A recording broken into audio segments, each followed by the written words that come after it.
بسم الله الرحمن الرحيم.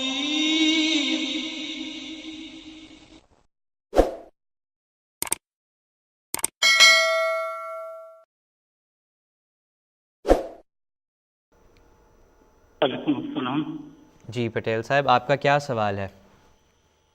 میرا سوال یہ ہے کہ جب سے انسان پیدا ہوا ہے، اللہ میاں نے جب سے انسان کو پیدا کیا ہے اس وقت سے لے کے ابھی تک بائبل میں تو صاف لکھا ہے کہ جو جھوٹا نبی ہوتا ہے وہ اپنی زندگی میں یا مگر اس کے بعد اس کو اللہ میاں نابود کر دیتا ہے، ختم کر دیتا ہے.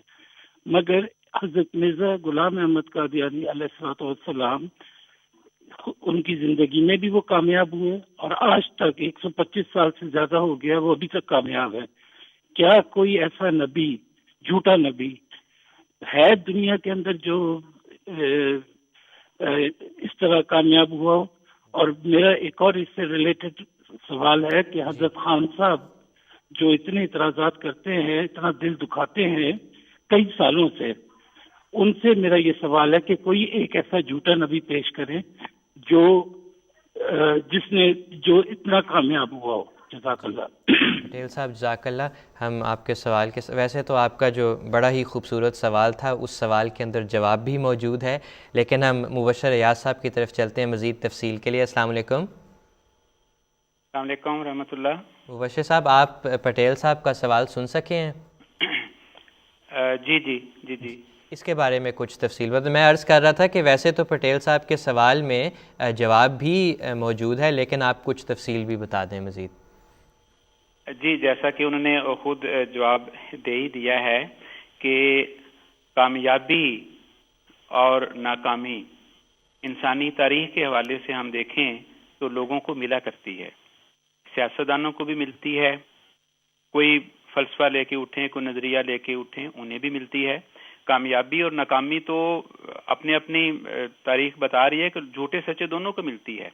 لیکن یہاں یہ ہے کہ جو خدا کا نام لے کر کھڑا ہو اس کے ساتھ کیا سلوک ہوتا ہے.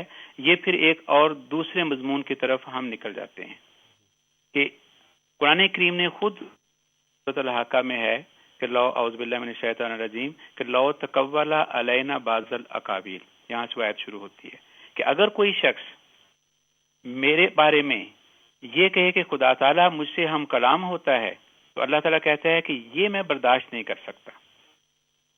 میں داہنے ہاتھ سے اس کو پکڑتا ہوں اور اس کی اشارہ کر دیتا ہوں. یہ جو آیات ہیں یہ ایک بنیادی اصول فراہم کرتی ہیں جو ہمیں ضرورت ہی نہیں پڑتی کہ ہم باقی جگہوں پہ جائیں اور تاریخ اور جغرافیہ کو کھنگالیں. یہ قرآن کریم کا ایک بنیادی اصول بتا رہا ہے کہ خدا تعالیٰ پر دعویٰ کرنے والا، اس کا نام لے کے کھڑا ہونے والا، وہ بہرحال کامیاب نہیں ہوا کرتا. وہ ناکام و نامراد رہتا ہے. وہ چند سالوں کا مہمان ہوتا ہے، اگر چند مہینوں کا نہیں تو وہ چند سالوں کا مہمان ہوتا ہے. اس کے بعد اس کا نام بھی موجود نہیں ہوتا. اگر اس کا نام رہتا بھی ہے تو کسی اور حوالے سے رہتا ہے.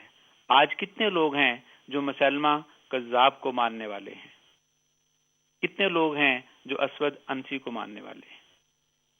یہ دو بڑے بڑے نام اس لیے ہیں کہ تاریخ اسلام کا معمولی سا طالب علم بھی ان جھوٹے نبیوں کے ناموں سے واقف ہے. لیکن آج ان کے نام صرف تاریخ میں، وہ بھی اسلامی تاریخ میں موجود ہیں، وگرنہ وہ نام صفحہ ہستی سے مٹ چکے ہیں. حضرت مسیح موعود علیہ السلام خدا کا نام لے کر کھڑے ہوئے. تقریباً 30 سے 38 سال تک وہ کہتے رہے کہ خدا مجھ سے ہم کلام ہوتا ہے. 1870 سے تقریباً آپ نے مکالمہ مخاطبہ کا اعلان کرنا شروع کیا. 1880 میں آپ نے اپنے الہامات کو شائع کرنا شروع کیا. 1908 میں آپ کی وفات ہوئی. کوئی ایک دن بھی ایسا نہیں ہوا کہ آپ کا قدم کسی بھی رنگ میں پیچھے ہوا ہو. جماعت احمدیہ کی تعداد، ہر قسم کے امتیازی نشانات، اس میں کثرت ہی کثرت رہی. آپ ایک عام جو اصول ہے قدرت کا، جس اصول کے تحت سارے نبی جاتے رہے، جس اصول کے تحت حضرت محمد مصطفیٰ صلی اللہ علیہ وسلم بھی فوت ہو گئے، چلے گئے، اسی اصول کے تحت آپ چلے گئے، لیکن آپ کا مشن نہ 26 مئی 1908 کو رکا، نہ 27 مئی 1908 کو رکا، وہ بڑھتے ہی چلا گیا. اور آج دیکھ لیں کہ 2018 آ گیا، وہ کتنی تیزی کے ساتھ پھیلتا چلا رہا. حضرت مسیح علیہ السلام نے ایک منظوم کلام میں اس اصول کو بیان فرمایا ہے.